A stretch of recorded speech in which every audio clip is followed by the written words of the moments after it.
The story begins when a young hatchling wakes up in a forest. He realizes that he can't move and wonders where exactly he is. However, a stat window shows him that he is a dragon egg.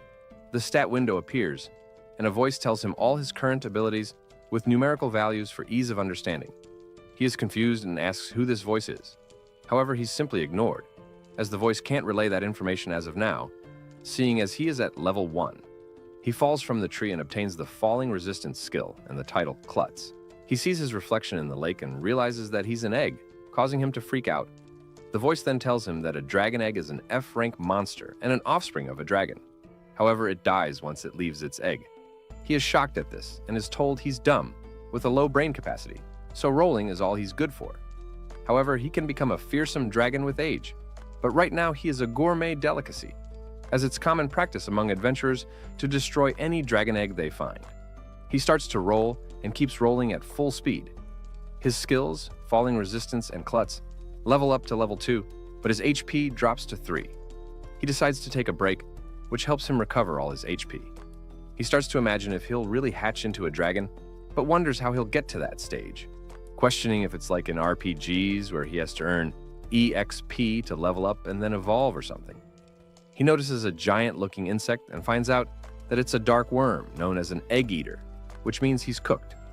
He starts to roll as fast as he can, but the worm keeps up the chase, so he purposely edges it to a cliff and jumps off from behind, knowing he can survive the fall. He defeats the slimy worm and gains 12 experience points.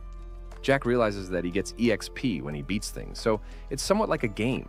He is now a level 5 dragon egg. The voice tells him that he has met the requirements for evolution. He asks to see the evolution tree and sees 2 options, either a baby dragon or a little dragon. A little dragon is a dwarf breed of dragons. Although it's little when compared to other dragons, its full size is larger than a bear, and it's feared by adventurers for its fire breath attack.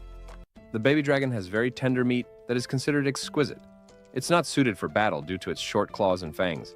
However, it has great potential and can evolve into many different species of dragons. Jack finds the baby dragon description depressing, as the first part of the explanation was a culinary review. He sticks with the safer choice, and some type of being reaches for him and tells him to get stronger repeatedly, as it has high expectations of being reaffirmed of his goal to make it to the top. He understands that the baby dragon has great potential and can evolve into many different species. This means that the little dragon doesn't evolve very far, so he decides to pick the baby dragon, as he doesn't want any regrets. He evolves from a dragon egg into a baby dragon, but due to the effect of the title Son of the Dragon King, level 1, all his current resistance skills that are level 5 or lower are boosted. He also obtains the skills Dragon Scale, Baby Breath, Whistle, and Nibble. Our boy is now a baby dragon. He sees his stats have gone up a lot, but his HP and MP don't go back to full even after he evolves, so he needs to rest and recover. He thanks the worm for helping him quit the egg life. He starts feeling hungry every time he looks at the worm and begins to think that he's being tempted to eat a dead worm. His body tells him to swallow the worm to recover his HP, so he indulges and starts munching. The next day, he comes to terms with the fact that he's been reincarnated as a dragon and lives in a kind of RPG-esque world where he can gain EXP to level up and evolve. He can't remember who he used to be, but knows he was a human. As he stares into the lake, a bunch of dark worms approach him, so he starts slicing each of them, allowing him to gain EXP and level up. He tries his baby breath on the worms and further levels up to level 7. He continues his assault and uses the newly acquired Dragon Punch skill, reaching level 15. After demolishing them, he realizes that he has to eat these stinky, gross worms. However, he opts to try eating something else, but they almost kill him, allowing him to gain poison resistance. He walks around the forest looking for prey to eat and stumbles upon a level 6 gray wolf. He attacks the wolf, sizzles it up, and munches on its barbecued meat. He attacks more wolves and gets to level 20. He says he can level up again at level 25. However, the pace at which he levels up is starting to slow down, but at least he's pretty good at grilling meat now. He hears someone talking but doesn't know what they're saying. However, he's sure they're human voices. He sees the humans in robes and armor and confirms that it's a fantasy world. He's a dragon, but he's cute, so it should be fine. Moreover, none of the humans are stronger than him. He goes for it and tries to be cute like a fool, but gets sliced up by the leader. The mage then hits him with electric magic, forcing his body to go numb. He obtains the skill Magic Resistance, but falls to the ground, realizing that these humans are really going to try and take his life. He feels stupid for trusting them and collapses. Before he's finished off, the girl steps between them and speaks in a different language, so he isn't sure if she's defending him. He starts to feel warm and feels the girl's magic healing him, even though he's a dragon. He finds out her name is Miria Miliania. She has practically no MP left, but still heals him anyway. He obtains the skill Greek language and will be able to understand her better once he levels up the skill. They all hear screaming, and he can tell it's the guys from earlier. He can feel a dangerous monster nearby. The girl tries to go, but he pulls her back, knowing she doesn't stand a chance against whatever attacked those guys. Besides, she has no MP left. She goes regardless, and he can't chase her since he's still partially paralyzed. He forces himself to move and sees a rank C little rock dragon with HP far greater than his. The rock dragon sights him and immediately attacks. He realizes that even if they all teamed up, they'd still be cooked. He notices that Miria is still alive, but so does the rock dragon. The same mysterious being tells him to run or he'll die. However, he's aware that he has no skill or stats to beat the monster. He rushes in and dodges the dragon's attack. He sees that the old man is dead, but the other guy is still alive, so he tries to get the dragon's attention and leave, planning to come back later for the others. He's quickly overwhelmed, but as the dragon nears closer, he's able to land an attack. However, it does literally no damage. He uses the chance to save Miria and leaves the other guy behind to rot. He tries to use healing magic but fails, so he decides to get her someplace safe. He gets the scent of humans and tries to track it down to a nearby residence, but he is immediately chased by gray wolves and surrounded. They attack him, and Miria slowly wakes up, seeing our boy putting belt to ass. He carries on his journey and makes it to a human village, roaring to get their attention. However, they stab him and try to put him down despite him trying to help. So, he drops Miria and makes his escape. The foolish humans then gather around Miria and quickly alert the medics of her situation. The next day, Miria wakes up, and a lady called Marielle is at her side. She tells Miria that she's at her house and was badly wounded, so she treated her. Miria then asks how long she was out, and Marielle tells her it's been 2 days and tells her to sleep longer. Miria realizes that someone must have brought her back and asks Marielle where Dawes and Grants are. She's told Grants is dead and that it looked like he was bludgeoned to death with a rock. She wonders who in their right mind would pick a fight with a rock dragon, calling him a fool. Miria then asks about Dawes, but Marielle tells her that they've yet to find his body. However, it seems safe to assume that he's been eaten. Miria realizes that she's the only one left and breaks into tears. We then get a flashback of Dawes slaying a gray wolf, with all the kids in the village praising him. He was always the first one to get rid of monsters that strayed into the village, so a lot of kids admired him. However, we see Miria witnessing an altercation between Dawes and a random man. The man tells him that he can't defeat a rock dragon, saying he tucked tail and ran. Dawes says that was years ago, and that he can definitely defeat one now, but they disagree. Later, Dawes says that he got permission from Marielle for Miria to join them. She asks where Miss Marielle is, but he says she's probably gone to the next village on business. Miria tells him that the rock dragon is the strongest monster around, and that Marielle said to never, under any circumstances, engage with one, and that she shouldn't help if he wants to fight one. He tells Miria that Grants was there when he got permission, but he is clearly lying. He guilt-trips her by telling her that they'll probably die if she doesn't come, so she agrees. We return to the present, and Marielle tells Miria that his pride is what cost him his life, warning her to be careful. She tells Miria that she's impressed she escaped with such wounds, but Miria is shocked that someone didn't carry her back. Marielle tells her that they found her being attacked by a monster outside the village. However, Miria says she lost consciousness, so there's no way she made it back alone. Marielle tells her that no one in the village would risk wandering into the forest at night, and that humans can lose their memory after a huge shock, saying that's probably what happened to her. However, Miria remembers a bit of what happened and asks Marielle what the monster looked like. Marielle has no idea, but Miria thinks it may have been our boy. We return to the forest, and our boy is all healed up. He finds it crazy how being a dragon helped him heal so fast. He hopes Miria is doing fine and reflects on how powerless he was despite evolving and feeling stronger. He gets the urge to become stronger and rushes into training. He battles several dark worms, using them to get stronger and evolve again. He gains a lot of EXP and finally reaches level 25, meeting the requirements to evolve again. He views the evolution tree and is given 5 options this time. He's confused about the difference between mini, kid, and young. So the system explains that little does not describe the stage of evolution, but rather the size limitations of that particular species. While little types experience faster stat development, they have fewer evolution paths and abilities compared to baby types. Basically, little types grow quicker and therefore survive easier, but they're a bad choice in the long run. The kid type is a higher-ranked version of the baby type.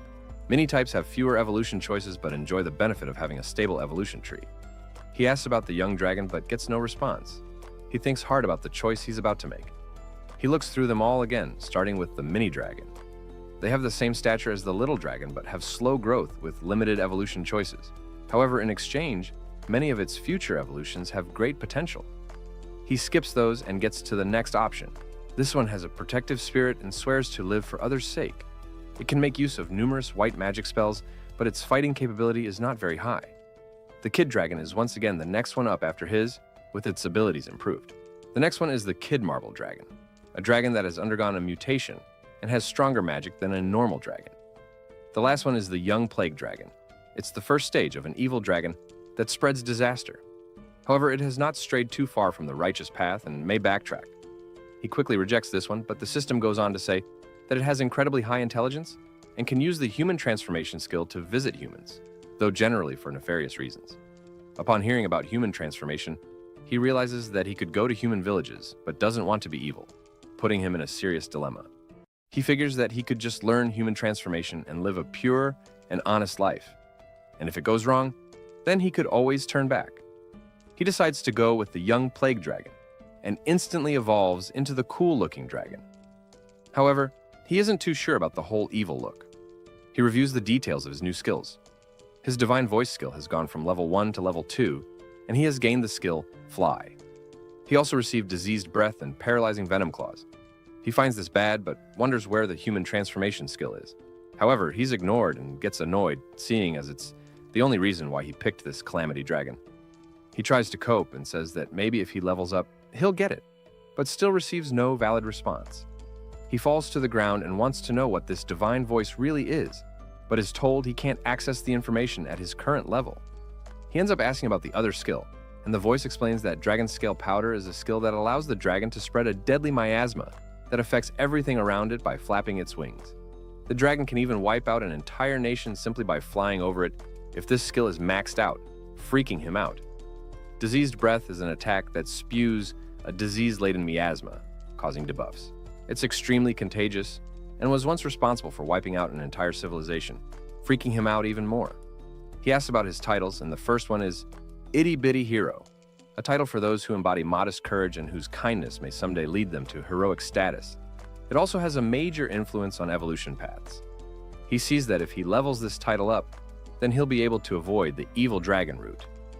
The next is Wrongdoer, a title for diabolical villains who leave behind mountains of corpses, laughing evilly as they count their kills.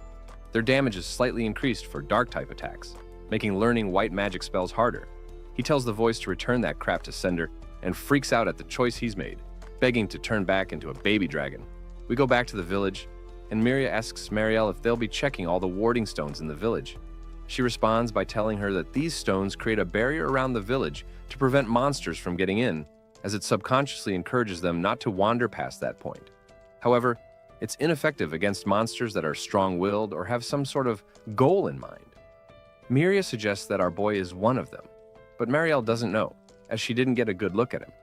However, if he entered the village due to the charm being broken, then he's a problem and could very well return. They finish it all up, and Miria asks to know more about monsters. However, Marielle thinks that she's been obsessed with monsters since that incident, but Miria can't shake the feeling that she was saved by a small dragon. Marielle asks her if she's developed feelings for a monster, and she denies it, saying she doesn't think so. Marielle continues, telling her that monsters can evolve into different forms and get stronger with every evolution. They do this by hunting other creatures to level up, and humans can level up too by accumulating experience. However, when it comes to monsters, different types have different maximum levels, and once they evolve again and again, they can take on much more powerful forms over time. Miria finds it hard to believe that people of the past were able to figure out the nature of monsters, but Marielle says she's already told her that part of history before. However, Miria tells her that it was 11 years ago and she was only 5 years old then.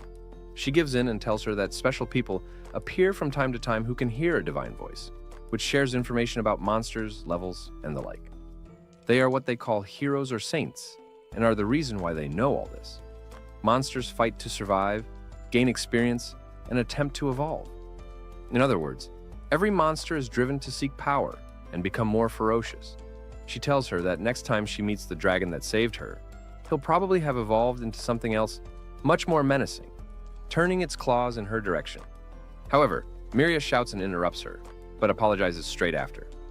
Marielle tells her not to have any odd expectations of monsters, as they're the embodiment of fighting instincts and are incompatible with humans. We get back to the forest, and our boy is determined to level up super fast, become a human hero, and see Miria again. He gets moving, but feels like he's moving extra slow. He realizes he's stuck on thread, and a huge spider drops down, screaming. He sees that the spider is super strong, but is able to neutralize its attack. He follows up by using paralyzing venom claws repeatedly on the beast. However, it still retains most of its HP and is extremely pissed off. Seeing this, our boy chickens out and starts rolling away, but the spider is free from paralysis and starts chasing him. He tries to use his fly skill, but his level is too low to do so. 10 minutes pass, and they're still at it. He levels up his rolling skill to level 3 and boosts away. They approach a cliff, and he goes for the jump at full speed, managing to glide a bit. He makes it, but feels exhausted, checking his back and seeing that the spider is nowhere to be seen. He looks down and sees connected webs. This is when the spider jumps him. The punk gets scared again and starts rolling. As he runs like a punk, he encounters many beasts and defeats them in the process, leveling up and reaching level 8 as a young plague dragon. With this, he feels that he could defeat the spider now. They square up and the spider uses double poison on him, but he is resistant. However, the spider doesn't know this and waits for him to succumb to the poison. He fake dies and waits for the spider to get close enough, then initiates baby breath and slams it down with his tail, leveling up to level 14. After defeating the beast, his baby breath levels up, and he gains the skill Dragon Tail. He eagerly waits for the human transformation skill, but is disappointed, and even starts to think that the system lied to him, though that surely can't be the case. He finds a nice-looking cave and checks if it's occupied. Finding that it's not, he uses it as a base to cook his lovely meat, as well as using fruit as some sort of pepper. He tries them both together and is amazed at the lovely taste. He gains the skill Mr. Chef. He stuffs himself and realizes that putting extra effort into this world really makes a difference. He wonders if he could get popular with the villagers with his home cooking, but that won't happen since he'll just scare them off no matter what feast he prepares. At least when he was a baby dragon, he was cute, but now he's got fangs and claws, and even Miria wouldn't recognize him. However, this is what he gets for thirsting over the human transformation skill. Back at the village, an old man tells Miria that he saw Dawes yesterday right outside the village. She wants to know more, so he tells her that he was fishing and saw Dawes within the trees, walking deep into the forest. He kept saying something along the way. The punk from before thinks that the old man is lying, but he assures him that he's not, as he was sober for most of yesterday. The man tells her that what happened to Dawes and Grants is not her fault, so she shouldn't get worked up over it. She says she's not and keeps it pushing. However, Marielle strictly tells her not to go near the forest and asks her why in the world Dawes wouldn't return to the village. She says she isn't sure but thinks a search party should go looking for him. However, Marielle thinks she should give it a rest and cannot risk the lives of anyone in the village. Miria reluctantly agrees. But Marielle tells her not to worry, as she'll ask the guild to investigate and adventurers will come help in due time. Miria agrees and apologizes for being unreasonable. Back in the forest, our boy sees a slimy-looking thing and approaches it, as it doesn't look very strong. However, he gets some kind of blitz headache and doesn't understand what exactly is happening. He tries to use view status on it, but can't make out what exactly it is. He knows that its stats weren't anything special, yet it caused him pain, so he leaves it be and searches in a different location. As he walks, he comes into contact with a pot-like creature and figures he could use it to hold fruits and stuff. He tries to grab it, but it attacks him. It's known as a porteur-toise, a D-ranked monster. He attacks it with all he's got, but the pot just ends up using its rest skill to recover its health. So he takes it to a cliff and threatens to dump it in the lake, knowing it can't swim. This gains him 36 experience points, leveling him up to level 15. However, the pot's allies gang up on him and combine to form an underwhelming tower of pots. He jumps up and attacks them all from high ground, gaining the skill Meteorite. He gains 594 experience points and reaches level 30, with his fly skill reaching level 2. He grabs a pot and heads back, but still wonders why he hasn't gotten the human transformation skill even at this level. During his walk back, he sees a bear-like creature. He isn't close enough to view its stats, but can see details on its species. It's a clay bear, a D+ rank monster, the same as him. He figures that once he beats the bear, he could use the clay and mold it freely to make pots and jars. He sneaks up on the bear, but it instinctively reacts and spreads its limbs wide. He dodges the bear's attacks, but they do no damage to him, as it can heal itself immediately. He uses hit-and-run tactics to drain its MP, but the bear initiates a sandstorm that does nothing but give him spikes on his back.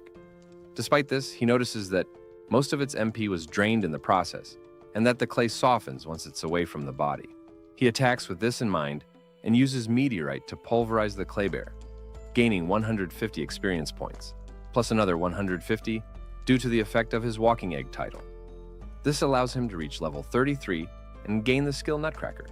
He's back at his base and uses the clay and heat to make a heater. He goes in search of more ingredients and comes across a lightning shroom.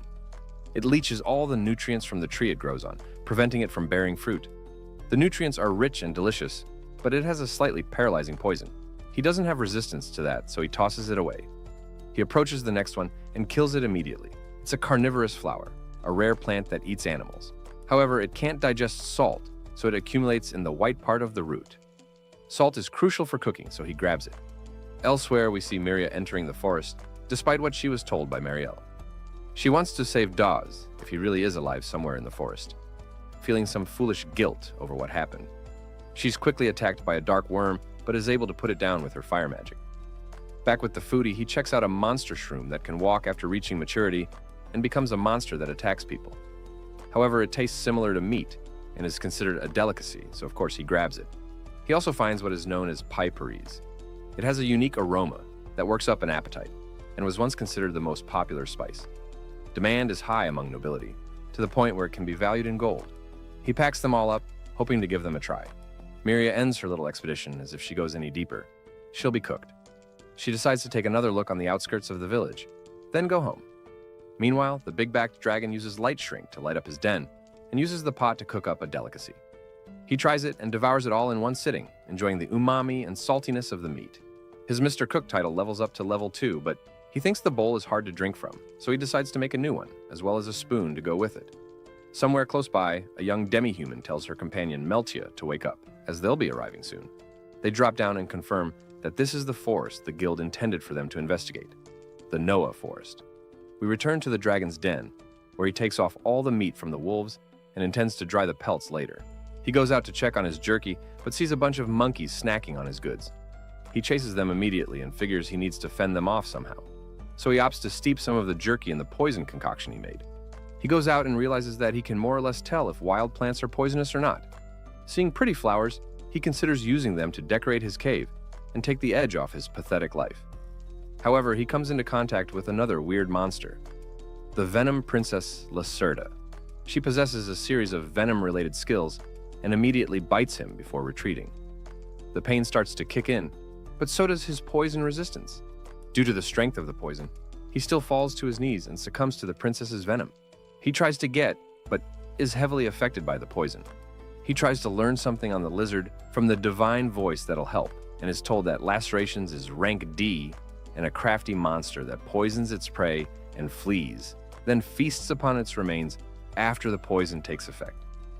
By injecting poisonous substances, this lizard creates a potent poison internally. However, its body fluid can serve as an antidote to the poison it creates, using it as a bargain for its life. He needs to catch it, and due to his resistance, he can move a bit, so he gets to it. He finds the lizard but realizes she can also use the roll skill as well. He tries to speed up to it and jump, but is attacked by a clay gun by the very same Lacerda, even while she's rolling. He continues his chase and dodges her attack, finally reaching her and knocking her over. However, she's about to fall into the water, so he quickly jumps in to save his antidote. But the poison damage kicks in again at the worst time, but he pushes through it and saves her, using baby breath to launch them both upward and out of danger. He passes out and we see Miria, still searching for that Bundoze. She hears Marielle calling her name and rushes to her. Marielle says that she was concerned since she hadn't seen her in a while, and even paid a visit to her house, but she wasn't there. She asks her what she was doing, and she says that she was stuck in bed with a slight cold, so she went for a walk. Marielle tries to confirm that she didn't go into the forest, but Miria tells her she didn't. So Marielle lets her know that she's gotten info from the guild and the adventurers are headed their way, so she shouldn't worry. She tells Miria that she's going shopping and so she should give her a hand, so they leave. Meanwhile, in the forest, our boy wakes up and sees the lizard again. He thinks that she was waiting around to kill him, but feels completely fine, noticing that the poison is gone. He confirms with Lacerda if she gave him the antidote and is surprised, thanking her and realizing that she's actually cute. He returns to the cave and they both eat up. This is when he realizes that neither him nor her have a name, but he brushes it off and says he'll just call her You, telling her she could stay as long as she likes. She dips herself in the poison concoction he made, and he's worried it'll kill her, but remembers she often eats poison to strengthen her venom. He sees that she finds it delicious, so gives the poison a try. However, he's immediately hit with the effects, but his resistance kicks in.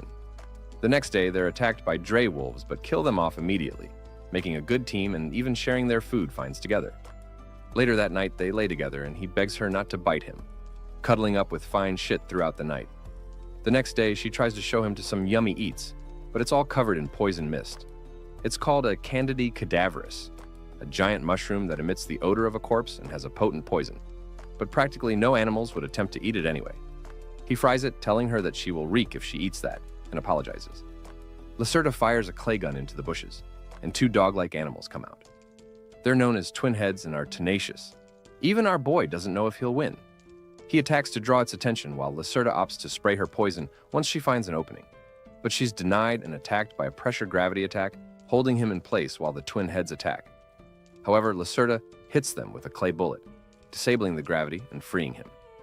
He realizes that the angry face does physical attacks, while the weeping face uses magic. He rushes at them and is able to connect a blow for Lacerda to intervene and bite them. However, they use recovery magic, but the poison is just too potent to recover from. Seeing this, one of the heads bites off the one that's been bitten in order to stop the poison from spreading. The dog head tries to drag them down with it, attacking the lizard, but she flees. He is occupied with the angry face and finishes it in time to go help Lacerda, hoping that she's okay, as they've already been through much together. He sees blood and starts to shout, hoping that she's fine, but she crawls out injured and covered in blood. The other head tries to finish her off, but he immediately gets to slicing and dicing, finishing it off and grabbing her in time, earning 234 experience points. But he says he doesn't care, as he's got the only friend he needs in that world. However, he's told that he has achieved the human transformation skill and is surprised. Back at the village, Miria tells Marielle that she's done cleaning, saying that they hardly get guests from out of town and wondering what they're like. Marielle tells her that she will find out, and Miria notices that the book with her is old. Marielle tells her that it's about monsters and thought she might like it, so she took it from the library. Miria thanks her and opens it up. However, she can't read it as it's ancient text.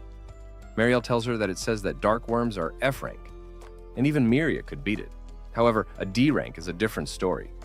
You'll have to be a trained adventurer to have any hope of defeating those, with monsters higher than B rank being extremely dangerous, and only heroes and saints can defeat them. They look up a rock dragon, and Marielle tells her that they're C rank monsters and can get stronger with evolutions, being able to kill any human, which is why she tells them to steer away from the forest. Marielle notices that the adventurers have arrived and lets them in. One of the adventurers, asks her companion Lady Melcha why she took the C rank request even though she's with her, as C rank is pretty difficult. She asks if they should have waited for other members to come, but Melcha tells her that it's easier if she's the only one with her, as they can flee if the going gets tough. However, thinks that Melcha is assuming that she's fast because she's part dog. Melcha says that she was joking, and even if this is a C rank request, the objective is not to kill monsters, but to search the forest, so she doesn't think it'd be particularly dangerous. Says that they're searching for a missing person, someone who's supposed to be dead, saying it sounds fishy. They walk into the cabin, and Melcha says that it isn't often that they see an elf in a human village. Marielle tells her that she's half-elf and introduces herself. She tells Miria to excuse them for a while, and she leaves. Marielle says that she doesn't want Miria to hear the details about the mission. Melcha asks who this dead yet alive person is, and she's told he's called Daz. She tells her that he was in a group with Miria, and they fought against a rock dragon. The two adventurers set out after getting the details, and says that Miria was staring at them. Marielle told them that Miria feels responsible for Daz's death and suspects she's been going into the forest to look for him. It's extremely dangerous for her to be going into the forest alone, and that's why she called them to uncover the truth behind the rumor. They basically need to search the forest and find proof that Daz is dead. Meltia says that finding a corpse would be best, but in the worst-case scenario they can settle this by searching for several days and reporting that they found no suspicious person. Into the forest, our boy takes care of Lacerda, making sure her injuries heal faster. She falls asleep and he leaves to check his stats after leveling up. He sees that he finally has the human transformation and decides to go away from the cave, as Lacerda might attack if he suddenly became human. He's alone and can't believe he got the human transformation the moment he thought he'd be okay without it. He doesn't even know what he'll do if he turns human, as he doesn't want to part ways with the Black Lizard. However, living in a proper village would be nice. He says that if he switches every 3 days, he'll be able to live in both the cave and the village. The possibility of gaining the human's trust gets him all excited, and he can't wait to be handsome. He then starts to wonder what he'll do if he becomes a hot babe. He goes for it and transforms himself anyway. He sees himself in the lake and notices that he's even more grotesque than a young plague dragon. He is seriously annoyed and wonders how other young plague dragons use this crap skill to do anything evil. His stat screen shows up, and all his attack and defense stats start to halve, and even his MP gets used up really quickly. He is really chopped, but ends up turning back to normal. Meltia's group just managed to beat the spider that our boy tore up. It gets pretty dark, and Meltia says that they haven't seen a single sign of Dawes. Yuno doesn't think that he's this far inside the forest, and Meltia says that the monsters have gotten stronger, so they should head back now. However, they see our boy's cave, and Yuno wonders if it's some kind of shrine made by dragon worshippers. Meltia doesn't think that the village had any religions like that. She can tell that the figures have been imbued with a powerful magic. Noticing meat hung up, they walk into the cave and notice that it's lit with light shrooms, as well as noticing the red fruit spices. Meltia thinks that they're piperies, but she's never seen them before. Yuno screams and says that she will take some with her, but Meltia tells her that the cave may belong to thieves, and they could get caught in shady business. Lacerda finally wakes up and runs away. Yuno asks Meltia what that is, and she tells her that it's the monster nicknamed the Venom Princess, and that one bite can kill. Lacerda comes to warn our boy, and he tells her that he already saw them walking into the cave earlier. He thinks they've been impressed with his pad, but if he shows up now, they'll just assume that he was a monster wandering into a cave. He uses the human transformation skill in hopes that they think he's a puppy human or something. He greets them, and they are immediately shocked at his appearance. Yuno is scared, but Meltia tells her to be strong, so they attack him and find out that he's a plague dragon. Meltia says that her MP is already out, so they run. He tries to call them back, but just looks pathetic. They get a bit of distance between them and are glad that our boy didn't chase them down. Meltia is surprised that there are plague dragons living in the forest, and Yuno asks if they should go back to the village. However, they hardly have anything to report now. Besides, they're going to need more manpower to investigate further. Yuno asks to call their usual crew, and they leave the forest to get in touch with them. The next day, our boy is fully recovered and tries not to let yesterday's incident get to him. He asks Lacerda for a favor and tells her that there are some monkeys that are always stealing his jerky, so he wants to poison the meat to teach them a lesson, wanting the poison to be as strong as possible without any color or smell that gives it away. She says she can make it, and he sees that she made exactly what he asked, praising her. They wait a while for the monkeys, and they finally show up. They see that the poison is working and jump out to give them a beating. The monkeys surround him, but Lacerda strikes from above, and he finishes off the rest. However, the monkey's whistling summons the alpha. They knew they couldn't win, and called in a higher-ranking monster. He checks its stats, but they're all on par with his. However, it has a skill that strengthens its followers. He tries to attack quickly, but they are able to deflect his attack. The monkeys start to attack them and snatch up the lizard, but he's able to save her and doesn't know what to do. He analyzes the alpha and finds out that it's called a giant orangutan, and it's a D+ rank monster. It has fought and defeated the former alpha to become chief.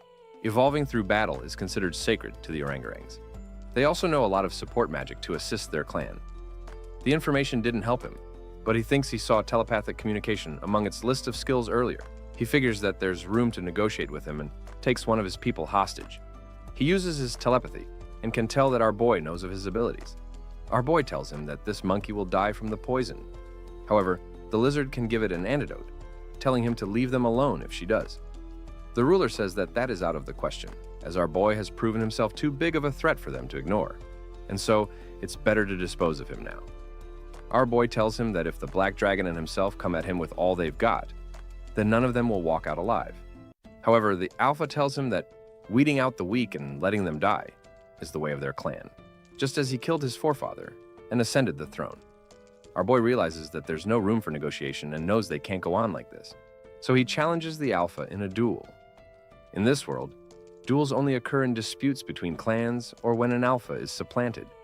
He accepts the challenge and tells his lackeys not to interfere until there is a winner. Lacerda heals their comrades, but they take her in order to ensure she respects the rules of the duel and will be released if he's defeated. They are about to square up. However, he doesn't know how to go about the fight, since the Alpha has buffs and stuff. The fight kicks off, and the Alpha mocks our boy for running, seeing as his actions were disrespectful to his people. Our boy attacks and slams him to the ground, delivering more damage than he expected. The Alpha goes Super Saiyan, and all his MP goes into his agility. He swiftly attacks our boy, making it difficult to dodge. However, our boy goes all out and calls out to the Alpha to receive his beating. He takes the bait, and they square off with only fists. They deliver their last blows, and our boy knocks him down and levels up his Dragon Punch to level 3. However, he suffers a brutal uppercut and falls to the ground. He receives 324 experience points and levels up his young Plague Dragon from level 37 to 39, gaining the title Clan Boss.